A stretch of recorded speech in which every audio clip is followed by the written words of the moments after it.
WCBI News at 10 starts now. Thanks for staying up with us tonight. Mississippi is set to reopen more areas of the economy, including some that many of you have asked about, salons and gyms. But the governor is also extending the Safer at Home order by 2 weeks. Now state leaders are emphasizing the need for personal responsibility. Courtney Ann Jackson has the latest. A shift in strategy. That's how Governor Tate Reeves is describing the latest announcement, reiterating a point he's made on several occasions that he doesn't think shutdowns are sustainable. We're reaching the point where the damage to these families is as disastrous as any virus. We're headed towards the point where the cure could become even worse than the disease. He's extending the Safer at Home order for 2 weeks, but allowing salons, barbershops, and gyms to reopen beginning Monday morning at 8 with specific guidelines and restrictions. Now let's all be honest. We are not doing this because there is no risk associated with you going there. There is risk every single time you leave your home. Reeves also making a plea for Mississippians not to take these steps as a sign to throw the doors open and cast all cares aside. Please, I beg you, do not listen to the voices in your life that tell you that there is no danger. Still, there is some recognition that the virus is spreading more in some parts of the state. We cannot take a sledgehammer to this surgical process. We need to be surgical in our responses. And Dr. Dobbs has been talking over the last several days about the 10 to 12 counties where they have the most cases, and then of course the 5 or 6 counties that have really large number of cases on a per capita basis. We've got to recognize that. And Reeves saying to stay tuned when asked about whether those counties may have specific restrictions. Very hopeful As far as other industries not covered by today's announcement, if they're currently closed, they'll stay closed for at least another 2 weeks because of the extension of the Safer at Home order. Meanwhile, Tupelo city leaders waste no time setting up guidelines for those businesses preparing to reopen. The new rules call for employers to develop policies on social distancing, temperature checks for employees, and proper sanitation. They stop short of requiring face masks, as some cities have done, but do strongly encourage people to wear face coverings. Mayor Jason Shelton says there is a lot to consider when considering restrictions for the general public. There's several things that come into play when you actually make that a rule and try to enforce it. And, you know, could we enforce it in the city of Tupelo? And then how would we ensure that everyone has access to a face mask? And then, you know, there's different concerns with allergies and other things for people wearing them. So it's best to talk to your doctor, to follow the CDC guidelines. Mayor Shelton says his administration will no longer refer to businesses as essential or non-essential. The city of Columbus is tapping the brakes as the governor's order drives some businesses to reopen. Late this afternoon, Columbus Mayor Robert Smith released a statement saying all barbershops, salons, gyms, fitness clubs, tanning salons, and nail salons in the city shall remain closed until the Restart Columbus committees can meet on Monday. In West Point, you may not be seeing as many familiar faces. City leaders pass an ordinance requiring all employees and customers in retail stores to wear face coverings. The mayor says it's to reduce the spread of the coronavirus, but as Quentin Smith finds out, some store owners are worried about the backlash. As customers shop inside pedal pushers, pretty soon wearing face coverings like this will be the new normal. Caught me by surprise for a little bit. I wasn't real sure that that was going to happen until I heard about it yesterday. Scott Reed owns the flower shop, and he admits he has mixed views about making customers wear face coverings. I understand we need to keep people healthy, we need to keep people safe, so I'm all for a mask if that's what it needs to happen. I'm just a little bit worried from a business owner about enforcing an ordinance like that and how it can affect my business if someone chooses not to wear a mask. If someone comes in without their face being covered, they'll be asked to leave the store. There's been a lot of people saying that in response to this or in opposition to this, they're just going to not shop in West Point anymore. And that bothers me more than anything. You know, us business owners didn't have anything to do with this ordinance, and for them to protest in a way by avoiding our businesses, you know, that's only hurting us and our employees and the people who are depending on this store. Hopefully the general public will comply. Mayor Robbie Robinson says the measure was passed strictly for safety reasons. Within the past week, he says, there have been 22 cases of COVID-19, and he believes this ordinance could help flatten the curve. This new ordinance will not take effect until Monday, May the 11th at noon. And there are some nuances about the language in the resolution that could possibly be addressed by the board early next week. Honestly, I hope some things change before it comes into play Monday. If things don't change, we'll do the best that we can. We're going to offer curbside if somebody just doesn't want to wear a mask but still wants to shop here. Now, customers are required to wear face coverings. That can include a t-shirt, bandana, or anything covering the nose and mouth. Well, Vice President Pence's press secretary has tested positive for the coronavirus. That's the second confirmed case among the White House staff this week. But that's not slowing down the president or vice president's schedule. CBS's Ben Tracy has the latest. News that one of the vice president's closest aides, Katie Miller, tested positive for the virus delayed Mr. Pence's scheduled trip to Iowa. Miller was not on board Air Force 2, but 6 staffers who had recent exposure to her had to be removed. Katie, she tested very good for a long period of time, and then all of a sudden today she tested positive. She hasn't come into contact with me. She spent some time with the vice president. Miller is with the vice president nearly every day. Her husband is senior presidential aide Stephen Miller. President Trump attended their wedding in February, held at Trump's Washington hotel. Despite the potential exposure, Mr. Pence did not wear a mask while in Iowa. We also now know that President Trump was in the same room as his personal White House valet on Tuesday, the day before the valet tested positive for coronavirus. Today, the president still addressed a group of World War II veterans at a VE Day ceremony without wearing a mask. The wind was blowing so hard in such a direction that if the plague ever reached them, I'd be very surprised. The president says he's now being tested every day and so far is negative. But doctors say that may be a false sense of security. Somebody could become infected, be incubating the virus, and test negative every day, including yesterday, then this morning become infectious, still feel fine, and spread it to other people before the next test shows that they are in fact infected. Contradicting his own medical experts, today the president said the virus will go away even without a vaccine. This is going to go away without a vaccine. It's going to go away, and we're not going to see it again. Meanwhile, the administration's shipments of the drug remdesivir, which has shown promise in treating the virus, have been slow to reach some of the most hard-hit hospitals, frustrating many doctors. I think it's been somewhat chaotic, and it has not been a transparent process. The White House press secretary was asked if President Trump will ever wear a mask, and she said that's up to him. But sources say that the White House is convinced that the American people do not want to see the commander-in-chief wearing a mask. Ben Tracy, CBS News, the White House. Cold air pouring into the lower 48 tonight and over this weekend. Take a look at these freeze warnings. Everything you see in the dark blue is a freeze warning where temperatures will dip below freezing, possibly breaking some record lows even as far south as Mississippi. Some folks could even see a little bit of patchy frost here in the next couple of nights. Overnight tonight, we'll get down into the mid-40s for a lot of us. Some folks could get down into the lower 40s, which could produce a little bit of patchy frost out there, especially with those clearing skies. I do think we wake up on Saturday to plenty of blue sky and sunshine, but we're going to stay cool, though. It is Mother's Day weekend, so remember that. 66 for tomorrow, pretty chilly. Mother's Day just a little bit warmer.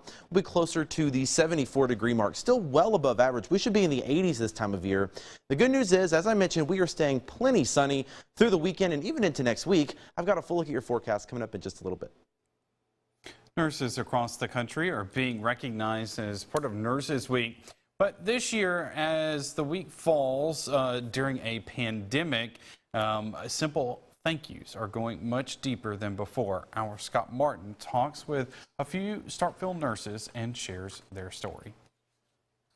I think we all feel a little bit more appreciated. Of course, we're all a little more tired than we have been in years past. But I mean, we're definitely getting the pats on the backs from our doctors. I mean, other employees that we work with, our patients. So I mean, we're definitely feeling the love. We may not all know the faces behind these masks, but if you use the Laird Family Clinic, these fine nurses are more like family. And due to the coronavirus, they haven't really been able to see the ones they'd call extended family. We're missing lots of hugs. They come in, they still call, we still get to talk to them per telephone, check on them daily or as often as we can, and we still get to see occasionally a few of them that are sick coming in, but we do miss our babies very much, our patients here. But that isn't stopping these nurses from providing critical care. Something Nurse Mackenzie Love says wasn't taught in school is telemedicine. And for the first time, the clinic is having to use technology to connect with patients, all thanks to COVID-19. This is not anything we would have ever envisioned when we went to nursing school. We wouldn't envision something like this. Yeah. We're prepared for it now that we've kind of got our feet wet.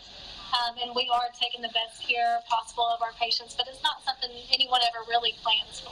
And I think it's still best to put your hands and your eyes on your patient, not just via telephone.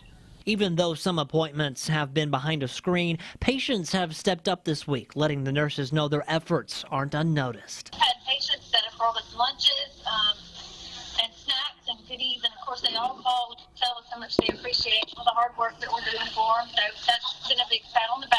It's the little things like that that help these four keep going, the love from those they care for and one another. Teamwork and your co-workers are the best. Leaning on other nurses is your best lifeline. Our 8 to 5 family for sure. The Starkville nurses also left an encouraging message to all of the other nurses out there. They're telling them to hang in there and just work as a team. Some good advice, and maybe some of those lunches they got, they can take them outside. Great weather for it this weekend. I know they're going to be working hard, so maybe the sunshine can give them just a little bit of a smile. They definitely deserve it.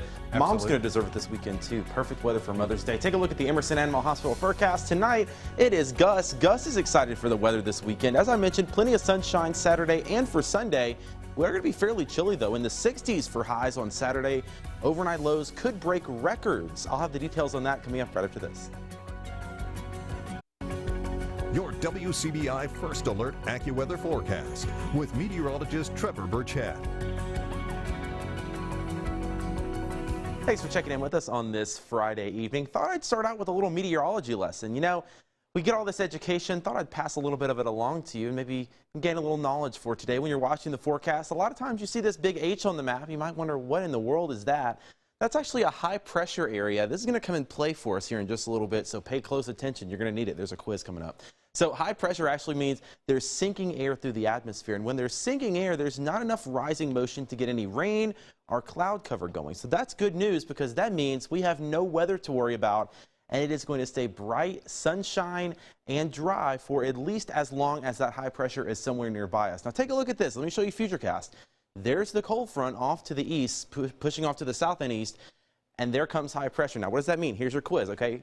What does it mean? There you go. Now, sinking air is moving in. That means no rain, no cloud cover. You passed the quiz. Congratulations. We are going to have nice weather coming up for the next few days. Right now in Starkville, a nice, calm, and quiet night out there on Highway 12 from the MDOT camera. We're down to 54 there in the Bulldog City, 48 already in Oxford, 54 in Winona, and 56 up to the north at the Air Force Base. Here's a look at satellite over the last few hours. There's the cold front pushing off, and there's that back edge of cloud cover pushing off to the south and east. Most of us clear now, but that back edge of cloud cover right around sunset made for a beautiful view. You can actually see it on the time lapse from over at Durham's Pharmacy. Take a look at this. Really cool. I showed you it on satellite. Now you can see it from the ground. So watch this. There's all the cloud cover. Right at the end, there's the back edge of that cloud soaring through, leaving us mostly sunny for just a little bit. But we did have a few more clouds build in here right around sunset. Actually made for a pretty nice sunset as the sun began to set in the sky. 41 tonight. For the low under a mostly clear sky. Those clear skies really helping us to cool down. As I mentioned, maybe a little bit of patchy frost, also maybe a little breezy at times, gust up to 20 miles an hour. And as you wake up tomorrow morning, it's going to be cold then as well, at least cold for this time of year. 66 is all we're going to get to in Columbus tomorrow, 65 in Tupelo, 64 for our friends in Calhoun City. We're going to be about the same in Starkville, 65 for the high and 64 in Eupora. Notice though, lots of blue sky. It's going to be a really nice day, but it is going to be chilly, especially as you're starting off waking up in the morning. Now, as we get into Saturday night, that's when we've got to talk about the potential for some record lows. We're forecasting 39, and if that verifies, it would break the record low in Starkville and Columbus. So beautiful weather for this weekend. Maybe a few clouds build in through the week. I do think we stay mostly dry for the next 7 days. Temperatures getting up into the 80s by Wednesday and staying that way through the rest of the week. An area photographer is taking a shot at telling the story of Tupelo. We take a look when we come back. Welcome back, everyone. The spirit of Tupelo is being captured one face at a time. Allie Martin talks to the photographer behind the ambitious undertaking. As the city of Tupelo celebrates its sesquicentennial, a local photographer wanted to do something special to highlight residents of the All-America City. So throughout the year, 150 people who reflect the area's qualities will be highlighted as part of a project called Faces of Tupelo. On a recent sunny Friday afternoon, Jacqueline Savoy was taking photos of Tupelo native Spencer Kirkpatrick by the Elvis statue at Fair Park. There you go. Spencer is part of Savoy's Faces of Tupelo photography project. Spencer is well known for his outgoing personality.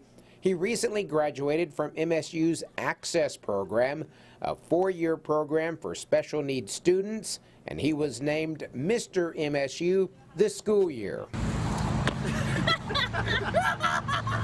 Savoy says the idea for Faces of Tupelo came to her not long after she moved to the All-America City when her husband got a job at NMMC. I moved here 2 years ago and really fell in love with Tupelo. I fell in love with the community and the people, and so I wanted to show the community to other people. She updates Faces of Tupelo's Facebook page on a regular basis with photos and stories about the people who embody the Tupelo spirit. I want to get a wide diversity, just kind of showing everything that Tupelo encompasses. And so I've been trying to get, people who cook, people who dance, people who have a passion for Tupelo.